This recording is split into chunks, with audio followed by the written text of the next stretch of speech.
Bonjour. Le sourire se lit sur votre visage. Vous venez de retrouver la PS2 de votre enfance, avec la boîte en plus. Oh, que c'est magnifique, et en bonus crack, vous récupérez également votre jeu PS2 préféré. Enfin, c'est peut-être pas celui-ci. Sauf qu'au moment où vous ouvrez la boîte de votre PS2,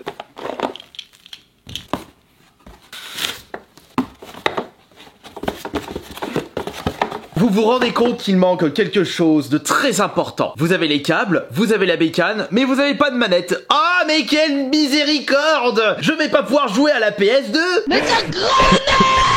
C'est alors que deux choix s'offrent à vous. Vous pouvez acheter sur internet une manette PS2 officielle ou non officielle selon votre budget, mais vous vous rendez compte qu'on est en 2022, les manettes filaires c'était bien dans les années 90, les années 2000, et vous avez bien envie de jouer à la PS2 avec une manette plus récente. Comme par exemple votre bonne manette PS5. Mais est-il possible aujourd'hui, avec la technologie, de jouer à la PS2, donc une console sortie dans les années 2000, avec une manette sortie en 2020? La réponse est oui, il est possible aujourd'hui grâce à un petit accessoire qui s'appelle le Blue Retro. Il s'agit d'un adaptateur Bluetooth qui se branche sur votre PS2 et vous allez pouvoir jouer à cette console avec des manettes utilisant la fonctionnalité Bluetooth. Cela inclut les manettes PS4, manettes Switch, manettes Xbox One, Series, mais également PS5. Je suis extrêmement curieux de voir si ce matériel fonctionne parfaitement avec une manette PS5. À choisir entre ces deux manettes, celle-ci est beaucoup plus agréable à prendre en main. Le Blue Retro est un petit appareil que je me suis procuré sur AliExpress pour environ 30 € avec les frais de port. Si après cette vidéo vous êtes intéressé par cet objet, je vous ai mis un lien dans la description de cette vidéo et je vais essayer de trouver un lien Amazon pour ceux et celles qui ne veulent pas passer par le site AliExpress. Et nous allons maintenant découvrir ce qu'il y a à l'intérieur et à quoi ressemble justement le bazar. Je suis presque sûr qu'ils ont dû sortir des modèles similaires pour d'autres consoles comme par exemple pour la GameCube, comme ça nous permettra de jouer aux jeux GameCube avec la console GameCube avec la manette Switch Pro. En attendant l'apparition potentielle d'une console virtuelle spéciale GameCube. Ils nous l'ont fait avec la NES, la Super Nintendo, la Nintendo 64. Peut-être que plus tard on aura le droit à une console virtuelle GameCube et en attendant il doit très certainement avoir un objet qui nous permet de jouer à des jeux GameCube avec une manette Switch Pro. Voyons voir maintenant l'intérieur. Alors nous avons une petite notice qui nous permet de savoir comment se branche le bidule. On en aura besoin parce que, à mon avis, il suffit pas uniquement d'appuyer bêtement sur un bouton. Et voyons voir à quoi ressemble justement le Blue Retro. Voilà à quoi ça ressemble. Donc c'est en réalité un adaptateur qui nous fait rappeler au bout d'une manette officielle PS2 et non officielle également. Je vais prendre la bécane, la fameuse PS2, et il n'y aura juste qu'à brancher ce petit accessoire dans le port manette. Et voilà, c'est bon, c'est prêt. Il n'y a plus qu'à vérifier si ça fonctionne parfaitement, parce que j'ai vraiment hâte de pouvoir rejouer à la PS2, à des super jeux de cette console, avec une manette récente. Ouais, c'était à l'époque où on pouvait récupérer des objets rétro gaming pour vraiment pas cher dans les magasins cash. J'avais récupéré ce Castlevania PS2 Curse of Dark Knight pour seulement 4,50 €. Ouais, mais après, c'était en 2013. Ça date pas d'hier. Attention, attends pas là mon cher.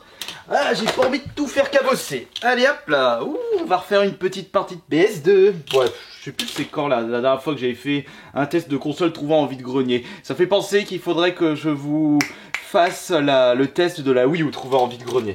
Et ça fait combien de Wii U là? Un accessoire qui sera très bien pour les personnes qui ne veulent plus voir les manettes filaires, qui n'en peuvent plus de tous ces enchevêtrements de câbles. Et regardez ce gros pâté. La première chose que je souhaite vérifier, c'est est-ce qu'on a vraiment besoin de brancher ce petit câble d'alimentation sur le Blue Retro ou est-ce qu'il va utiliser l'énergie fournie par la console? Vérification tout de suite.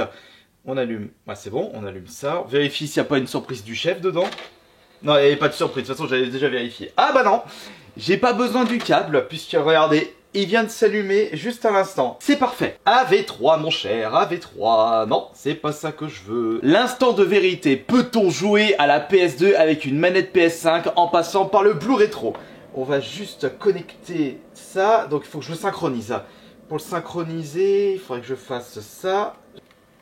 heureusement qu'il y a la notice fournie avec. J'y vais vraiment en totale improvisation, comme si j'avais acheté le bazar, que j'essaye de deviner comment ça fonctionne. Bah mais ça marche pas là, c'est quoi ce bordel là? Ils m'ont fourni un bazar avec des faux de fabrication, mais j'ai vraiment pas de peau. Ça va pas me gonfler ça. J'espère que ma manette PS4 a encore de batterie. Oh, elle a plus de batterie, cette conne. Et ma manette PS5 là, la première. Il y a un truc que je comprends pas. Attendez, je reviens tout de suite. J'ai viré des accessoires enregistrés de ma PS5, justement la manette rose. Peut-être que c'est ça qui fait que le Blue Retro ne repère pas la manette. On va réessayer maintenant.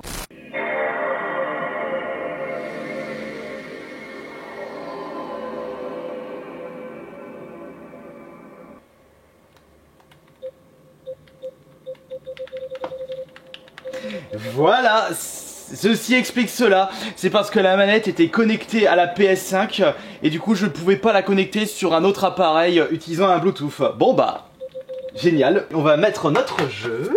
C'est parti. Et on va jouer un petit coup. Ouais, du mal. Pourtant, le jeu il est tout neuf. C'est quoi ce bordel? Ah, j'ai eu peur. Super long et temps de chargement.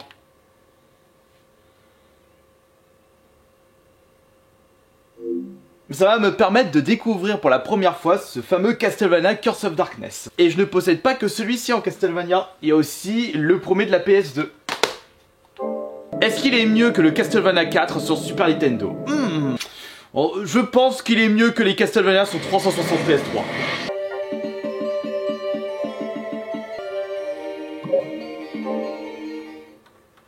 Les menus me font rappeler un petit peu Final Fantasy Tactique. Alors qu'on est sur un jeu de Konami, et Konami c'est Silent Hill. 14, for you. Bon, on va voir. Bon, par contre c'est très pixelisé. Hein. Bah, on est sur un signal RCA. Bon bah on peut voir que le jeu se manie super bien, il n'y a pas de latence. Oh c'est nickel. Je vais me mettre au fond de ma pièce et pourquoi pas au fond de mon appartement pour savoir si la console repère encore la manette. Pour mieux réussir l'expérience, je vais prendre mon smartphone et c'est parti. Alors, je vais me mettre justement dans la cuisine. Oh, bienvenue sur Jonathan vous régale. Alors maintenant essayons.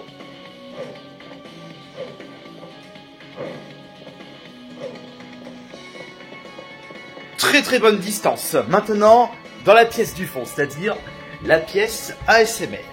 Vite. Allez, et bienvenue pour cette nouvelle vidéo ASMR. Alors, attention.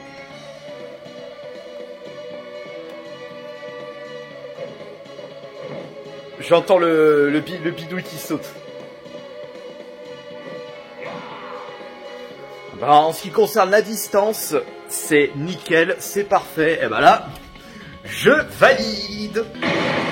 Je pensais que ce Castlevania c'était plus un Castlevania à l'ancienne, donc en mode 2D scrolling. Mais non, là c'est un Castlevania en 3 dimensions.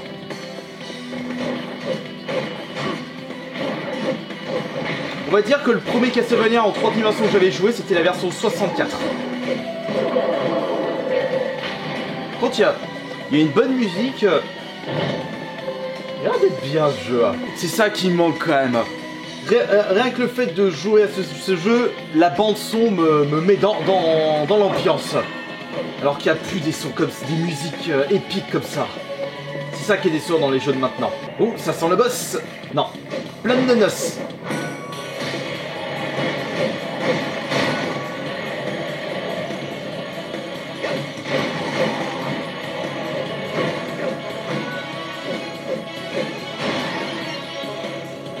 Niveau supérieur. Tu vois? Les objets équipés, talent, force, aide. On verra ça plus tard.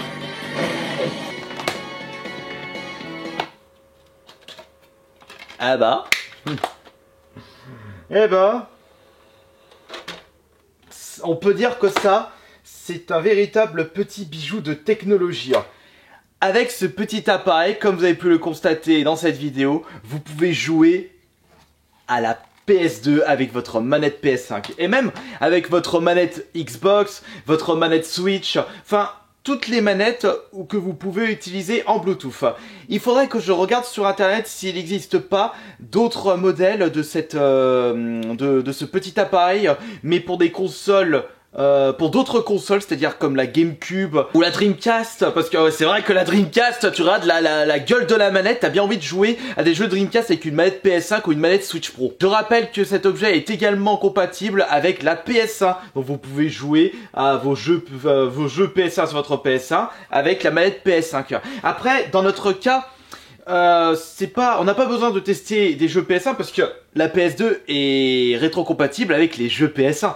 Donc vous pouvez tout de suite passer par ça. J'espère que cette nouvelle découverte d'un accessoire fort sympathique vous aura plu.